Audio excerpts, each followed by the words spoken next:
Last week, for those of us that were able to learn together last week, we spoke about, we basically discussed an introduction to this period of the 3 weeks, and we spoke about numerous ideas and things we're meant to work on during these days of 3 weeks. We're going to continue a little bit with that theme today, and we're going to explore another very important fundamental of Jewish life, and that's the idea of judging one another favorably, seeing the good in one another, even when we disagree with one another. So just a little bit of a chazara. We're going to start. Last week we spoke about the Gemara in the Yerushalmi, any generation, kol dor she'eino nivneh biyamav, malin alav ki'ilu hecharivu. Any generation where the Beis HaMikdash is not built during their days, they are judged as if what? The Beis HaMikdash was destroyed in their days. Not that it remained destroyed, but as if we were responsible for its continued status of destruction. And therefore, we really need to look inward during these days of the 3 weeks, as we discussed, and begin to work towards building the Beis HaMikdash. And then we looked at the Gemara, the famous Gemara that many of us know from the Bavli in Yuma. Mikdash Rishon Mibnei Macharav Mibnei Gimel Dvarim. Why was the first Beis HaMikdash destroyed? For the three cardinal sins, okay? Mibnei Gimel Dvarim Shahayubo. Because of the three things that occurred during the time of the first Beis HaMikdash. And what were those things? Avodah Zarah, V'gilui Arayos, V'shvichas Damim. Okay, the three cardinal sins. Okay, Avodah Zarah, idolatry, inappropriate sexual behavior, and murder, shedding blood. Aval Mikdash Sheni. But what about the second Beis HaMikdash? Shahayu Oskim B'Torah B'Mitzvos Ugamilas Chasadim. During the time of the second Beis HaMikdash, the Jews, for the most part, kept the mitzvos. They outwardly kept mitzvos, and they even did chesed towards one another. Why was it destroyed? Mimnei Macharav, Mimnei Shahaita V'Sinat Chinam. Because despite the fact that outwardly they did ritual, they had conducted themselves and fulfilled the ritual requirements, and even might have done chesed for the people they cared about, there was still the presence of unwarranted hatred. And therefore we learn from this, sheshikula sinat chinam keneged shalosh averot avodah zarah gilui arayos v'shvichas damim. Since the first temple was destroyed because of what? Those three cardinal sins, and the second temple was destroyed because of the baseless hatred, what can we therefore learn? That baseless hatred, okay, is as tragic a behavior as what? As idolatry, as inappropriate illicit sexual behavior, and even murder. So what is baseless hatred? And what does it mean that there was sinas chinam? We're going to come back to that question. Perhaps one of the biggest challenges of Jewish life is the idea that we learn in the Mishnah Pirkei Avos, text number 3 on our sheets, okay? The third text on our sheets. Yoshua ben Prachia v'Nitai Arbeli kiblu mehem. Yoshua ben Prachia and Nitai Arbeli received the Masorah, the tradition, from the generations that came before them. Yoshua ben Prachia Omer, and Yoshua ben Prachia taught us, Aseh lecha rav, make for yourself a teacher, Uknei lecha chaver, acquire for yourself a trusted friend. Now here comes the hard part. Ve'vidan et kol adam lekaf zchut, and condition yourself to judge every person favorably.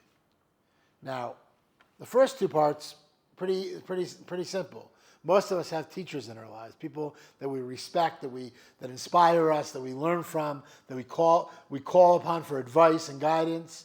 And most of us, thank God, have friends that we trust, friends that also give us support, give us guidance when we need it, are there for us when we need them. But this last part of the Mishnah, judging every single person favorably, I think unfortunately it's human nature. Often when we see people doing something that might challenge our values or that we might find questionable at the very least, to jump to what? To jump to conclusions. To automatically assume that what we're seeing with our eyes is something terrible. As opposed to what? Giving that person the benefit of the doubt. Now, in a famous comment to the Rambam in the Perish HaMishnayos, this is the fourth text on our sheets. He's going to explain this idea, and you might find some of what the Rambam says here a little bit difficult to digest. Take a look. This is the fourth text on our sheets. What does it mean that you shall judge every single person meritoriously? In Yano, the idea is, Adam shelo dabo im sadiku im rasha. If you see a person and you encounter a person and you don't know if that person is what? Is a good person, a decent person, or a wicked person.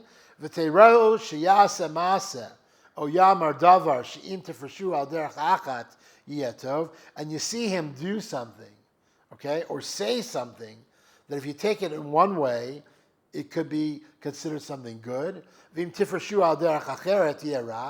you interpret it another way, it could be interpreted as something not good, but bad. You have to take it as good. You have to take the good side. And don't consider the possibility that it was actually something ra. Aval.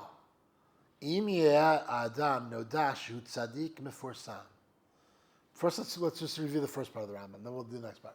The Rambam says what? That if you encounter someone walking down the street, and you don't know this person, and you know this person is a decent person or a wicked person, and you see him do something, or you hear him say something, that if you interpret it one way, it could be, oh, he did something very nice. If we interpret it another way, it could be, he did something very, very not nice or not good. What's the halacha, says the Rambam? You have to take it for the good. That's someone you don't know at all. Now here comes the part that's even harder to digest. But if you have a person that's known to be a great righteous individual, and he's renowned for his good deeds, and you see him do something that according to your human intellect and understanding, it looks pretty clearly what? That it's something bad that he's engaged in. And a person can't take this and judge this as being possibly good unless he really pushes it. If I really push it, then maybe I can come up with a fetch, okay, in terms of how I can see that what he's doing is good. Okay? Okay, and even it's a very remote possibility that it's good. Okay, it's appropriate what? That we should take it to the side of good. Why? Because that person has a chazaka of being what? A tzaddik meforsam. Everyone knows this person as being a tzaddik, and therefore, achar sheyesh shum tzad efsharut liotov. And therefore, says the Rambam, as long as there's some remote possibility that we can interpret this act as having a good purpose, and you're not allowed to be choshed b'ksherim. You're not allowed to what? To suspect that he's done anything bad. Okay, so that's a very challenging Rambam. I think it's an idea that we all probably have to struggle with and work on. And by the way, it doesn't mean that after the fact of Mafreya, if it becomes known and proven that the person was actually engaged in inappropriate behavior, that we kind of wash our hands and say, oh, that's not correct. No, if there's evidence and there's edus and repeated edus of a pattern of rishus, then that person needs to face a bezdin and face justice. But in terms of our initial reaction, we see someone walking down the street, okay? Our initial reaction has to be what? Our knee-jerk reaction shouldn't be to say, oh, what a terrible person this is, or what a terrible thing they're doing. Our knee-jerk reaction has to be what? To try to see the possibility, even if it's a remote possibility, to see the good.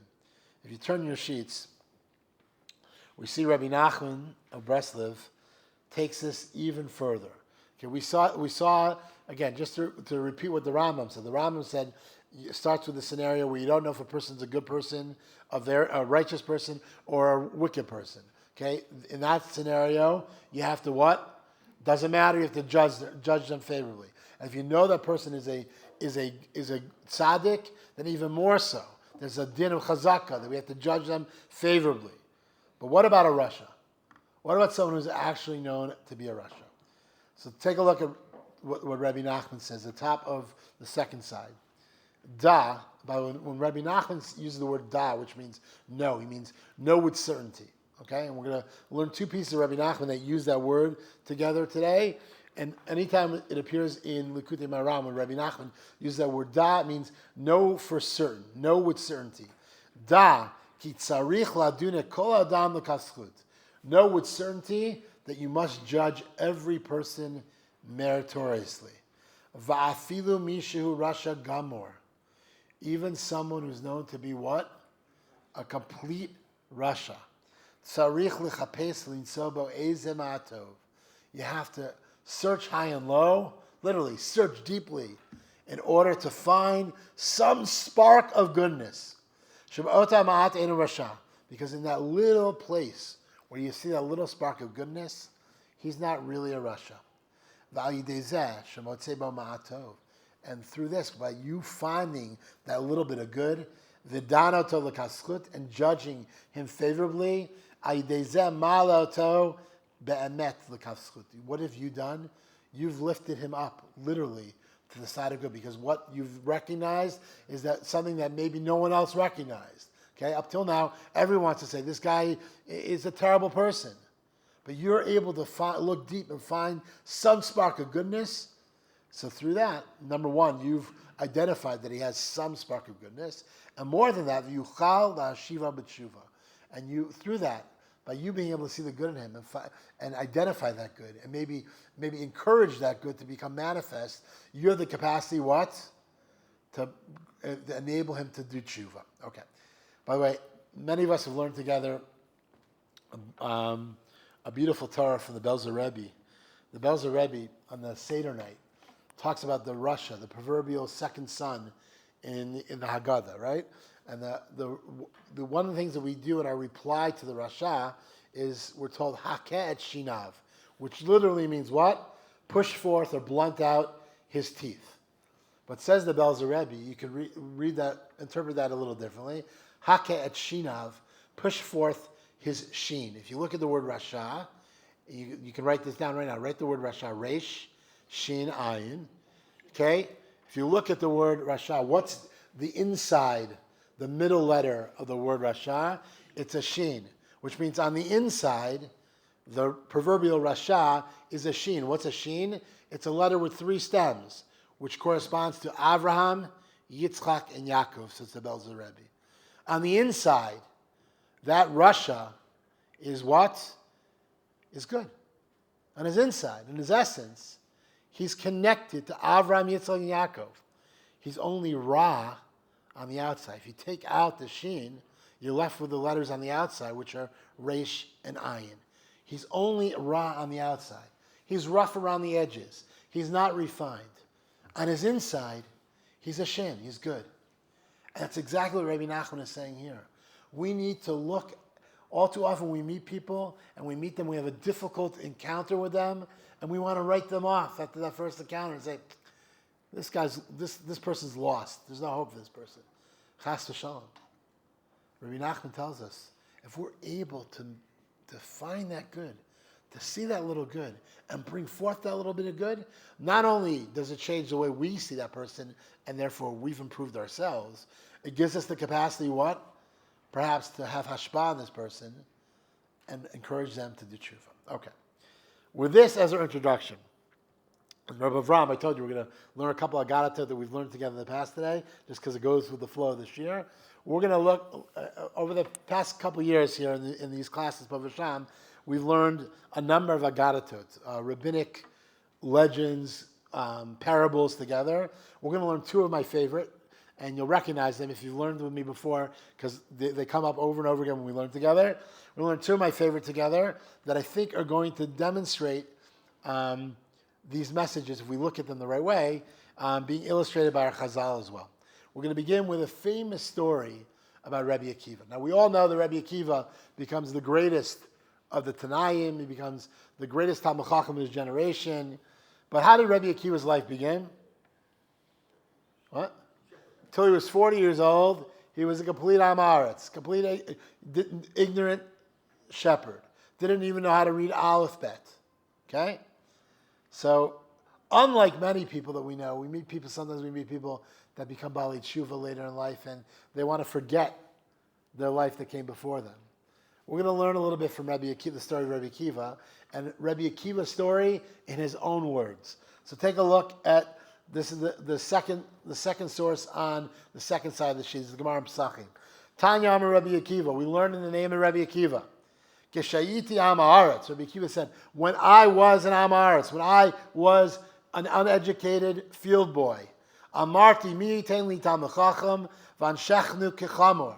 Whoever would bring before me a Torah scholar, I would want to bite them like a donkey.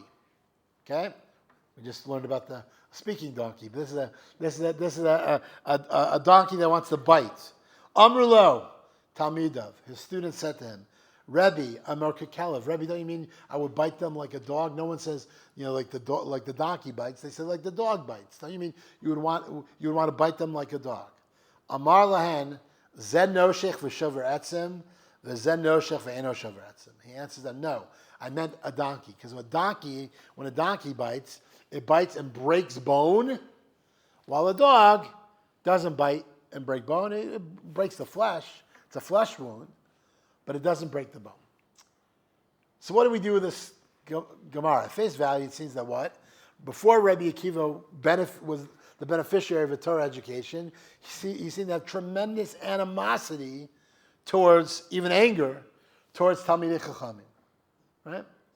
So, like most of my best material, I shared this Gemara once with my Ish Chayil, my Ezer Kenegdo, and my wife came up with a better pshat in this Gemara, and she suggests as follows: the words shover etzim could be read literally as breaks bone, or the word shover etzim can be read as what? Breaking into the essence. And listen to this idea, my friends. Rabbi Akiva says, when I was an Am Haaretz, when I didn't yet have was not ever yet the beneficiary of Torah education, if I met a Talmid Chacham, I had such innate kinat sofrim, I had such innate jealousy of those Talmidei Chachamim that I it came out as anger, but really it was my self-conscious saying, I want to get a bite of their Torah. And not a superficial flesh bite, like a dog bites, but I want to bite into them and be shover etzem. I want to taste the essence, shover etzem. I want to break into the essence of what Limud Torah is all about. I don't want something superficial, just touch the flesh like a dog bite. I want to be shover etzem, like the bite of a donkey. I want to break in and taste the essence. And my friends, how many of us in our lifetimes have met people that seemingly have a lot of anger or animosity towards Torah?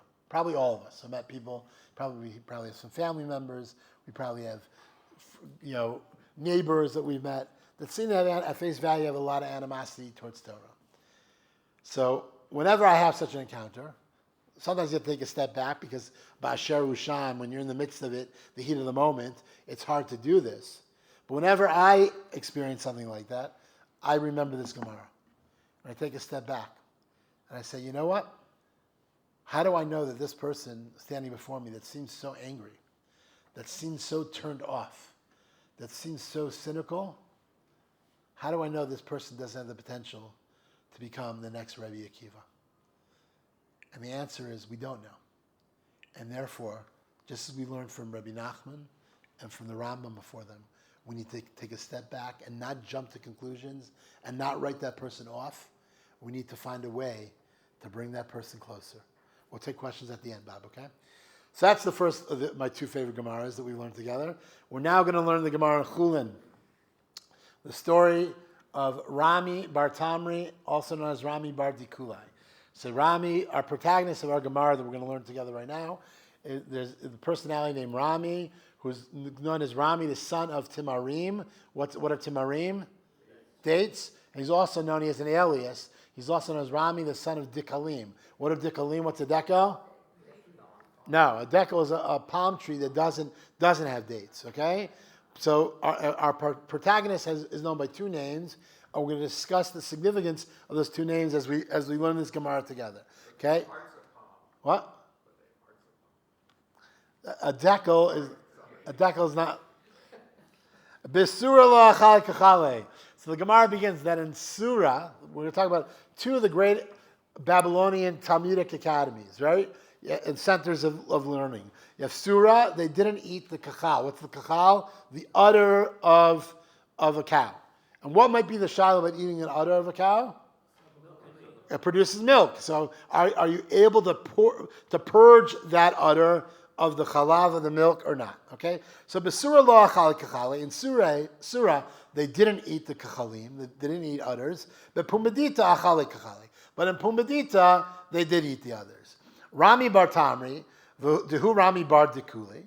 Rami, the son of Timarim, who's also known as Rami, the son of Dikalim, Pumbedita. He lived in Pumbedita. Now in Pumbedita, they did eat the others, right?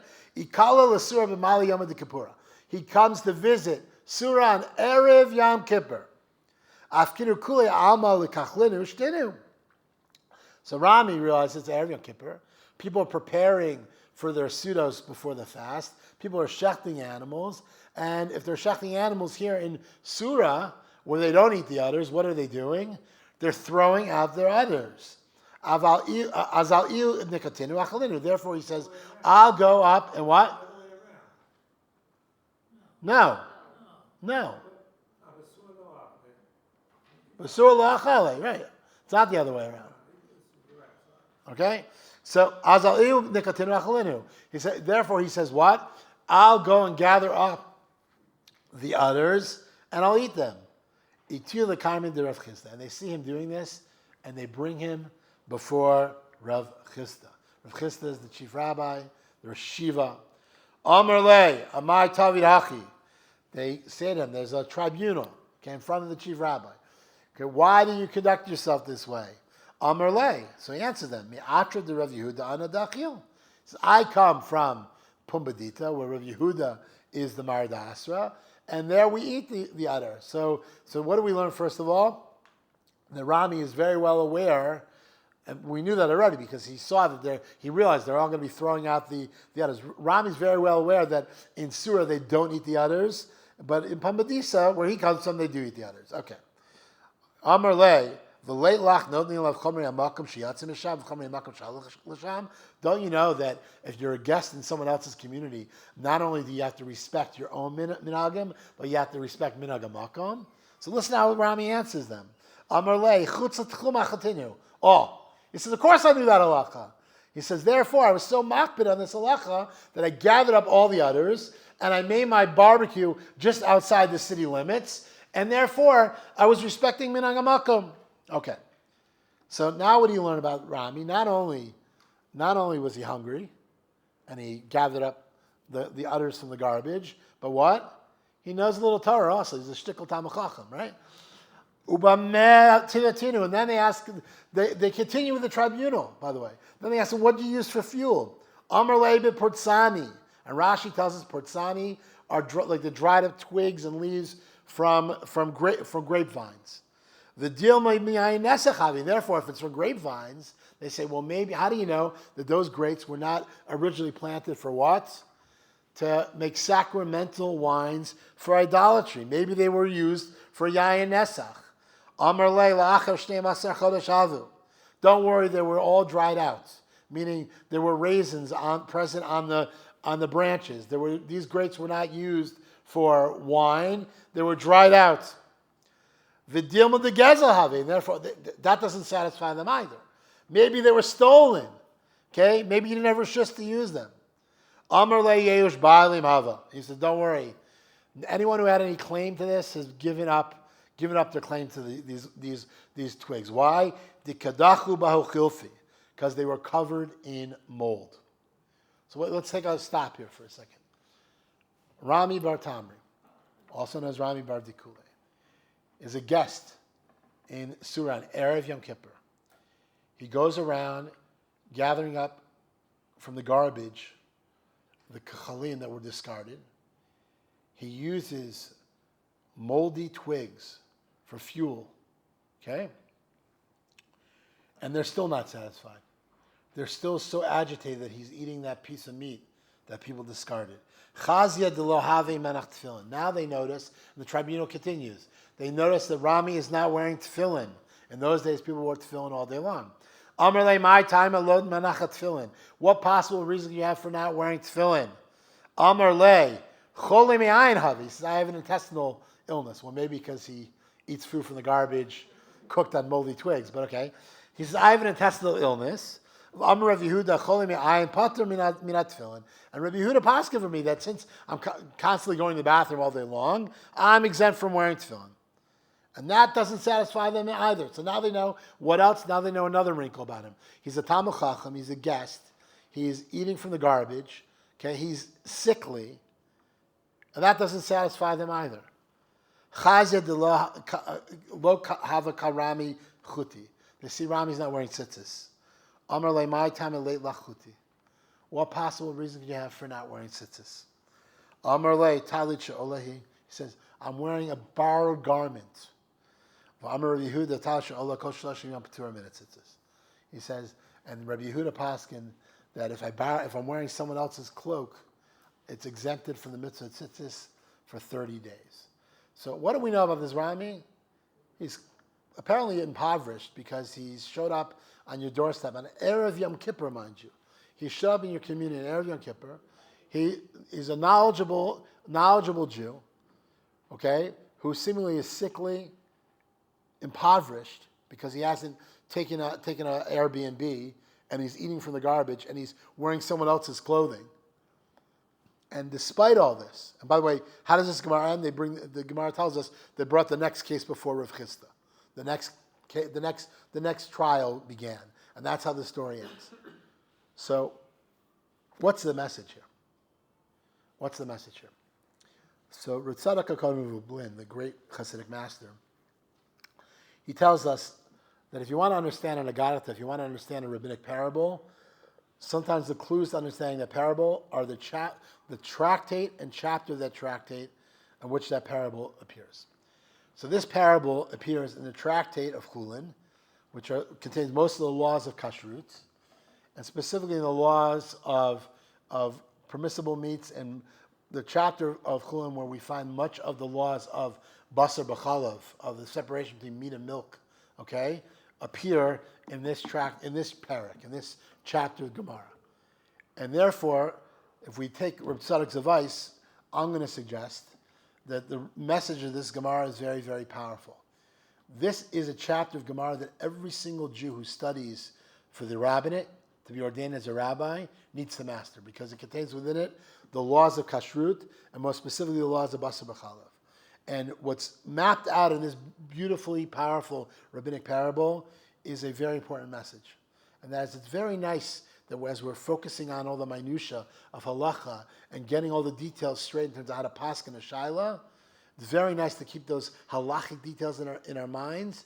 But if we forget what the halacha is really all about, if we become so focused on, is this person interpreting halacha the same way I'm interpreting halacha, that we meet someone on Erev Yom Kippur who's sickly and impoverished, and all we can do is attack him and question them and rush to judge them and not recognize this person is a guest in our community. It's Erev Yom Kippur. He's sickly. He's impoverished. Let's invite him home to join us for our Suda. Let's invite him home to a meal. And that is the powerful musar that's encrypted in this Gemara. And the last key to understanding this Gemara is the protagonist's dual names. The fact that he's got a name and he's got an alias, right? His name is Rami Bar Tamri or Rami Bar Dikule. What's the difference between a tamar and a dekel? A tamar is a date palm tree, a tree that bears fruit, while a dekel is a palm tree that doesn't bear fruit. The way we treat individuals, okay, who might be suffering, who might be struggling, the way we speak to them, the way we treat them, can make the difference whether or not that person blossoms and becomes a tamar and bears fruit, the fruit of Torah and mitzvos, or chas v'shalom remains a tree barren of Torah mitzvos, like a deco. And the proof for that, by the way, is a pasuk that we say every single Shabbos in the Shir Shel Yom of Shabbos. There's a pasuk that we say, Tzadik katamar yifrach. A tzaddik blossoms like a tamar. And if the Arizal points out, if you look at the Sofei Tevot of those three words, Tzadik katamar yifrach, the last three letters of those three words. What's the last letter in Tzadik? Kuf. What's the last letter in Tamar? Resh. What's the last letter in Yifrach? Chet. That spells Korach. Says the Arizal, Korach had the potential to blossom and become a Tamar. For whatever reason, he hasn't succeeded. It's a shear for another time, how Korach is lost. But Avigdor Nevinson, the distinguished chief rabbi of the Ir Atikah, based on this Arizal, he suggests that Moshe Rabbeinu had the opportunity to bring Korach closer. Had Moshe Rabbeinu spoken to Korach a little bit more gently, instead of being harsh and dismissive with him, so this is not me, this is Rav Nevitzal, then perhaps Korach could have indeed blossomed to become a Tamar. But because in that teachable moment, in that teachable opportunity when Korach was challenging the authority of Moshe and Aaron, because Moshe seemingly writes him off and doesn't speak with him kindly and softly. He speaks to them kind of bluntly and harshly. Korach is lost forever. Korach doesn't blossom, become a Tamar. He remains a deco. My friends, the work that we need to do during these 3 weeks is to really begin to take a step back. When we encounter individuals whose values seem to be in conflict with ours, whose personalities might challenge ours, who might seemingly be in total conflict to our worldview, do we jump to conclusions and rush to judge them? Or do we have the capacity to take a step back and see things a little bit differently? I want to learn another very famous piece from Rabbi Nachman now. It's the last source on the second side of the first sheet. Many of you will recognize this because there's a famous song that's a paraphrase of what Rabbi Nachman said. It's not exactly what Rabbi Nachman said. If you take a look, this is Rabbi Nachman, and again, once again, he used the word vidad. As we said in the beginning, when Rabbi Nachman used the word da, he said it means what? Know with certainty. Vidah, know with certainty. Sha'adam sarich la'avor argesho tsar ma'od ma'od. That a person will inevitably have to cross and transgress a very, very narrow bridge. Va'aklav ha'yikar, and the essential fundamental idea is shelo yitpached klal, that you shouldn't be afraid or hesitate to cross that bridge. Okay. So what is Rabbi Nachman? We all know the song, right? But what is Rabbi Nachman teaching us here? So again, I'm going to share with you. I share with you the Rashash's interpretation of the Gemara that we just learned. The Rashash is Rabbi Shmuel Aaron Shor. That's me, right? So we're gonna learn from the Rashash once again, and it turns out the Rashash learns as Rabbi Nachman. What's the difference between a very narrow bridge and a superhighway? What's the difference between a very narrow bridge and a superhighway? Width, okay. What else? Metzias. Never mind the physical difference. What's the metzias? What? So think about this. If I'm driving on a superhighway, right? If I'm going on a superhighway, and there is a car that's driving in front of me that's driving 25 miles below the speed limit, and they're blasting annoying country music, and maybe they're making some gestures out the window that are not so yeshivish, as we say. What do I do in such a scenario? I move to the next lane, I blow right by them, and I never have to see that person ever again in my life. But if I'm on a very narrow bridge, you can't do that. You can't move. You can't blow past that person. You have no choice but to engage with that person. And Rabbi Nachman is saying that in life, it's inevitable. It's inevitable. We're going to meet people whose values challenge us, who may not yet see the world in the same way we see the world. And Rabbi Nachman says, not only shouldn't we be afraid of those opportunities, we shouldn't hesitate to embrace those opportunities, to find a way to learn from one another, to have hashpah on the other, to have influence on that friend that maybe doesn't yet have the appreciation for Torah, and find a way to cross that proverbial narrow bridge together. I want to learn one last text together to bring this all together. One second, sorry. Baruch atah Adonai Eloheinu melech haolam shehakol niyeh b'vira. Okay. We're now going to learn, as you know, this course is typically called Modern Masters. And this is really the first modern master, and the only modern master we're going to learn from today. We learned from a lot of earlier masters. And this is a sefer called Beit Aaron. The Beit Aaron is the works of Rabbi Shlomo Zalman Horowitz. Rabbi Shlomo Zalman Horowitz was also known as the Parakar Rav.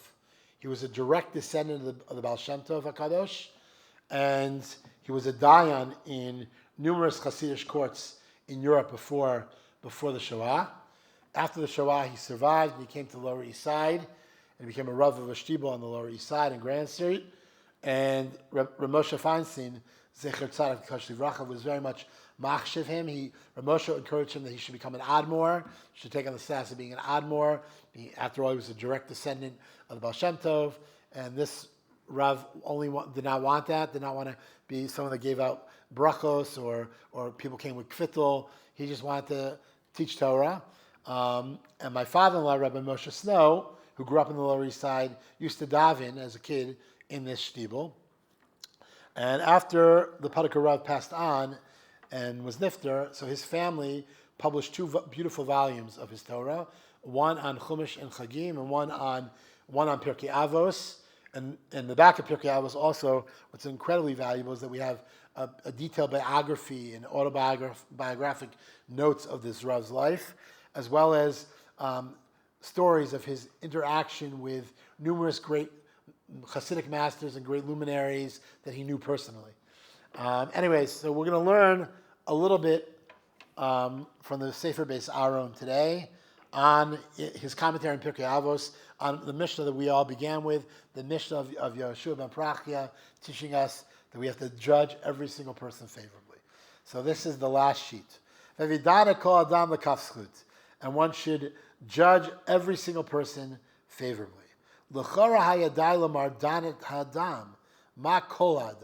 Says at first glance, the Mishnah could have just said what? Judge a person favorably.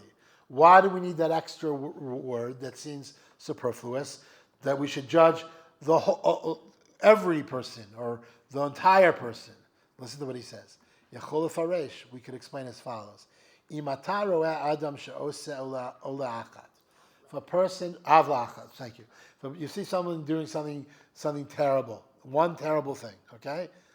Al tadino tal aprat zeh. Don't judge him for that one terrible act.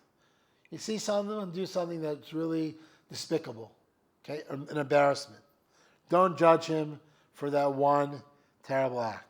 Ragdanat klalata adam sheyesh ba harbe ma'alot. But rather what?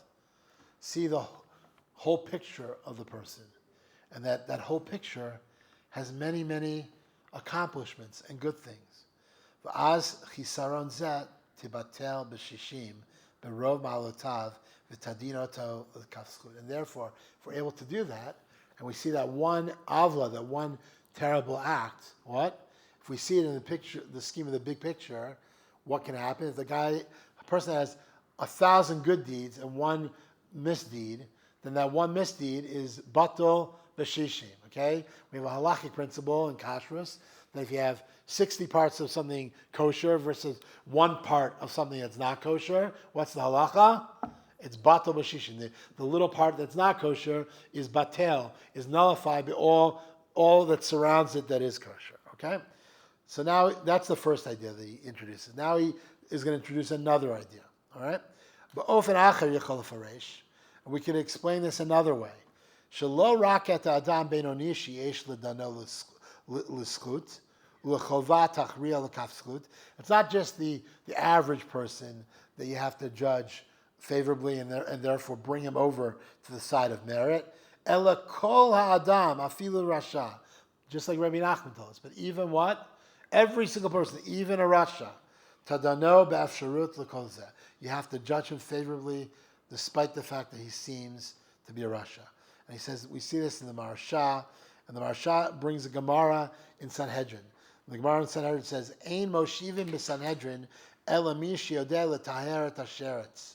A person can't sit as a judge on this and be a member of the Sanhedrin unless he has the capacity to what? To purify a sheretz. The paskin that a sheretz, a rodent, okay, a creepy crawler, can be purified. Hainu, what does that mean? What does that Gemara mean? Mi sheyuchal lilmod zchut afilu ami shetamei kesheretz. Someone who has the capacity, what?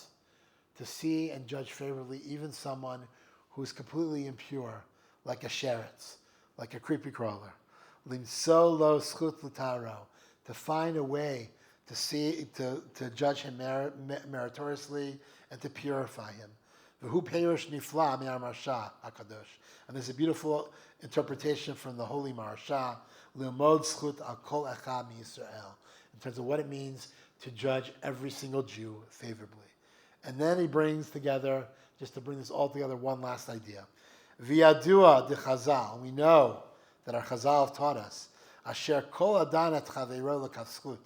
Anyone who's able to judge their friend favorably, their neighbor favorably, Danino Toba Shamayim l'kaf.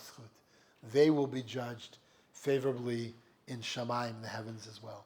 My friends, here at So, may it be during these 3 weeks that we are able to take to heart and heed all these beautiful ideas that we learned together, that we should be able, when we face challenging moments, when we face conflict in our lives, that we should be able to take a step back, remove ourselves for a moment from the situation, see the big picture as we discussed last week, and condition ourselves, as Rabbi Nachman teaches us, to seek and to find that nekuda tova, that one spark of goodness. And in so doing, not only do we have the capacity to bring that person that seems so distant and so has such animosity perhaps for Torah, not only can we bring them closer, but as we just learned from the Parak HaRav, we will help to guarantee that we too, please God, will be judged favorably in Shemayim. Have a great week.